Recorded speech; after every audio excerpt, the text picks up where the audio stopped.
C'est un plaisir de vous savoir au rendez-vous de cette nouvelle édition du Journal de l'économie dont voici le sommaire. La science, la technologie et l'innovation seront au cœur de la reprise du continent africain après la crise sanitaire. C'est ce que soutient la secrétaire exécutive de la CEA. Le Kenya se prépare à relancer son économie. Le pays prévoit 26 milliards de dollars de dépenses budgétaires au cours de l'exercice 2020-2021. L'Ouganda va recourir aux emprunts et à l'aide au développement pour financer en partie son budget 2020-2021. Le pays recherche 5 milliards de dollars. La crise sanitaire qui frappe l'Afrique ne laisse pas indifférente la Commission économique pour l'Afrique.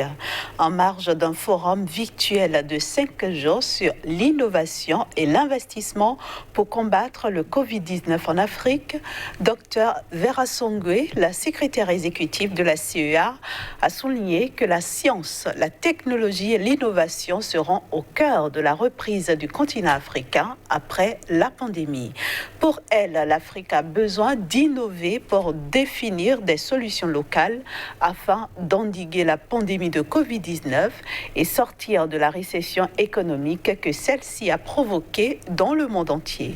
Pour Vera Songwe, la pandémie de Covid-19 a souligné l'importance de la science, de la technologie et de l'innovation et la nécessité pour l'Afrique de construire une base industrielle de technologie scientifique beaucoup plus forte et beaucoup plus collaborative. Elle appelle à des partenariats à travers le continent et à une participation de l'Afrique à la grande campagne de recherche de vaccins contre le Covid-19 et d'autres maladies affectant le continent. Le gouvernement kenyan se donne les moyens de relancer l'économie kenyane, bien sûr, qui est durement touchée non seulement par la crise sanitaire, mais aussi l'invasion acridienne et les inondations. Il prévoit 26 milliards de dollars de dépenses budgétaires au cours de l'exercice 2020-2021 pour un déficit budgétaire estimé à 8 milliards de dollars. Essentiellement destiné à stimuler l'économie kenyane en vue de sauvegarder les moyens de subsistance, l'emploi, les entreprises et la reprise industrielle, le budget exercice 2020-2021 du gouvernement kenyan prévoit des dépenses de l'ordre de 2,79 trillions de shillings kenyans, soit environ 26 milliards de dollars, ce qui correspond à 24,7% du produit intérieur brut, pour un total de revenus projetés à 1,89 trillion de shillings, soit 16,8% du produit intérieur brut du pays. Ainsi, le déficit budgétaire ressortirait à 840,6 milliards de shillings, soit environ 7,9 milliards de dollars, autrement dit l'équivalent de 7,5% du produit intérieur brut, contre 8,3% au cours de l'exercice précédent. Ce déficit budgétaire sera financé via le recours à des financements extérieurs pour un montant de 347 milliards de shillings. Un montant d'environ 493,4 milliards de shillings sera mobilisé sur le marché intérieur. À cela s'ajoutent des remboursements intérieurs estimés à 627 millions de shillings. En ce qui concerne les perspectives de croissance du pays dont le taux de croissance a été de 5,4% en 2019, il est révisé à 2,5% pour 2020 contre 6,1% initialement prévu avant le déclenchement de la crise sanitaire et de l'invasion acridienne. Direction le Maroc où la Banque centrale a réduit son principal taux directeur de 50 points de base. Ce taux est ainsi ramené à 1,5% et c'est la deuxième fois qu'une telle mesure est prise depuis le début de cette année 2020. Elle vise notamment à accompagner la relance de l'économie du pays qui se trouve ralentie par les mesures de lutte contre l'actuelle crise sanitaire. Elle devrait particulièrement bénéficier au secteur touristique économique qui est à l'arrêt depuis 3 mois. Il faut noter qu'après plusieurs mois de restrictions qui ont entraîné la fermeture des commerces et l'interdiction des vols et transports en commun, le Maroc opère une réouverture progressive de son économie alors qu'une sécheresse aiguë qui affecte le secteur agricole a entraîné l'une des plus faibles perspectives de croissance économique pour le pays depuis plusieurs années. En croit à la Banque centrale marocaine, le pays va connaître cette année une forte contraction de son économie suivie d'un certain rebond en 2021. Elle s'attend précisément à une contraction du PIB de 5,2% en 2020. L'Ouganda va mobiliser 5 milliards de dollars via des emprunts et l'aide au développement. Objectif, financer en partie le budget 2020-2021, un budget qui s'élève à 12 milliards de dollars. 5 milliards de dollars, c'est la somme que l'Ouganda va mobiliser pour financer en partie son budget 2020-2021. Cette mobilisation se fera via des emprunts et l'aide au développement. D'un montant total de 12,2 milliards de dollars, le budget du pays pour l'exercice 2020-2021 prévoit un niveau de ressources intérieures estimé à environ 6,9 milliards de dollars.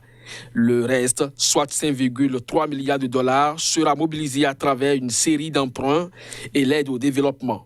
Ainsi, environ 955 millions de dollars sont prévus pour être levés sur le marché intérieur, tandis que le financement extérieur interviendra essentiellement sous la forme d'un appui au projet pour un montant d'environ 2,5 milliards de dollars et environ 780 millions de dollars sous forme d'appui budgétaire. Par ailleurs, un montant de 2 milliards de dollars sera mobilisé via des mécanismes de refinancement, alors que 58 millions de dollars sont attendus à travers l'aide publique au développement. Le budget 2020-2021 de l'Ouganda, qui accorde une multitude d'exonérations fiscales et de financement au secteur privé, vise essentiellement à stimuler l'économie pour sauvegarder les moyens de subsistance, les emplois, les entreprises et la reprise industrielle à la suite des effets de la crise sanitaire. En dépit des conséquences engendrées par cette dernière dans le pays, le produit intérieur brut à la fin de l'exercice budgétaire en cours est estimé à environ 36,8 milliards de dollars avec un taux de croissance projeté à 3,1% à fin juin 2020 contre une croissance moyenne de 5,4% au cours des 4 années précédentes. Et ce sera tout pour la première partie de ce journal. On se retrouve dans un court instant pour la suite. Et nous retrouvons ici Kazmi Diop. Bonjour et bienvenue à vous. Merci, bonjour Inès. Aujourd'hui, vous nous emmenez au Mali, le Mali qui a bénéficié de la clémence du club de Paris. C'est bien ça Inès, pendant que d'autres États sur le continent africain et précisément dans la zone UEMOA refusent donc cet accompagnement du Fonds monétaire international, je vais parler de l'allègement de la dette publique, le Mali et bien d'autres pays viennent donc de bénéficier de cet allègement-là à travers donc la réunion qu'on peut désormais appeler donc le club de Paris qui a décidé donc d'alléger un tant soit peu la dette de ce pays-là à hauteur donc entre la période allant du 1er mai jusqu'au 31 décembre. En tout cas, c'est l'information qui vient donc de tomber pour donc au niveau de Bamako. Je crois que c'est une bonne nouvelle. Et au-delà de ça, à quoi va donc véritablement servir donc cette belle initiative voilà entre autres ce de quoi il sera ça. À quoi ça va servir justement?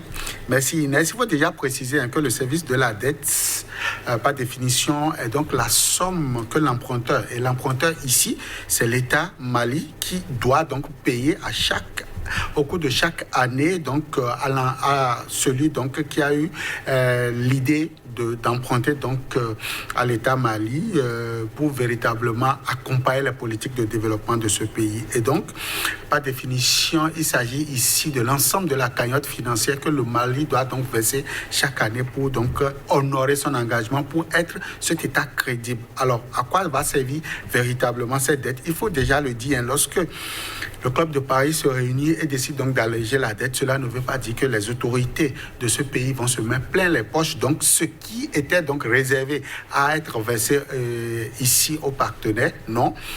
Le pays doit pouvoir donc récupérer cette cagnotte financière pour réinvestir dans des projets bien définis donc entre le partenaire et donc l'emprunteur. Et ici, il faut le dire, cette mesure a été prise dans le cadre du coronavirus et ceci, pour répondre à votre question, ira donc pour impacter, enfin, ira dans les dépenses pour donc limiter les impacts du Covid-19 à la fois sur le plan sanitaire, sur le plan social, mais surtout sur le plan économique. Et donc, une clé de répartition de cette cagnotte sera définie, sinon est définie, est approuvée par ces partenaires-là, et c'est cela qui a bénéficié de l'assistance, du bon vouloir donc de ces partenaires, et qui, il faut le préciser, se sont réunis à Paris pour décider donc des pays qui doivent bénéficier de cet allègement. Alors ici, il y a possibilité que le Mali bénéficie de plus de soutien de la part de ses partenaires?